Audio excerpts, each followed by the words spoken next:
Shohei Ohtani just signed a record-breaking contract, 10 years, $700 million, but it has some record-breaking deferments as well. This means Shohei Ohtani is actually only making $2 million a year for the next 10 years, and then the next 10 years, the rest of his contract is paid out. Now, many of you are asking me, why in the heck would any player do this? Why in the heck do teams want to do this? And to explain. So I'm going to try to break it down for you a little bit. One of the biggest reasons that contracts have deferred payments is for the competitive balance tax, or the luxury tax. The competitive balance tax is calculated based on the AAV of player contracts. Now, if you have payments that are deferred for a longer period of time, then that contract is actually calculated over the longer period of time. So instead of 10 years in this case, 20 years.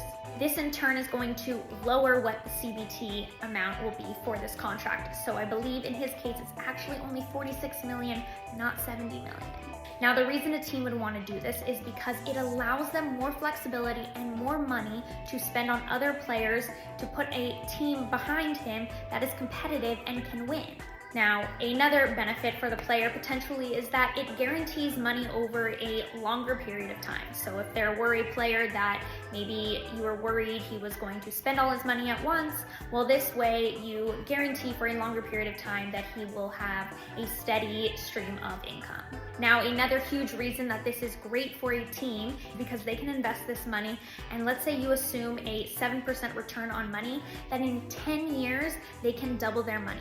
That means they can invest this money that they're saving right now by not having to pay the contract, and in 10 years, they will have doubled that amount, and then they can pay it out.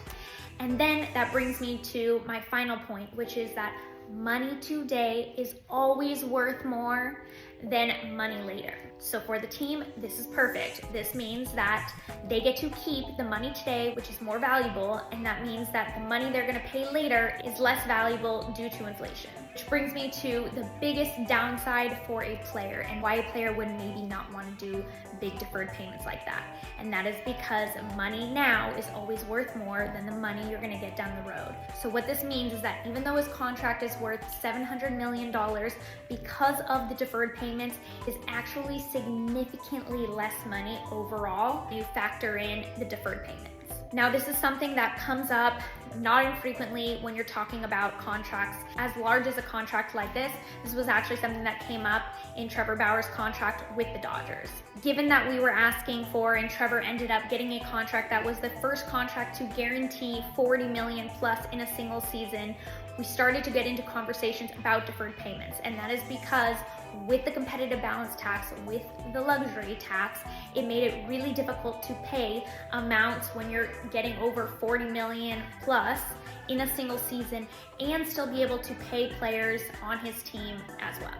And while in the end we were able to structure Trevor's contract so that it did not have to trigger any deferred payments, it is not uncommon for contracts of this size.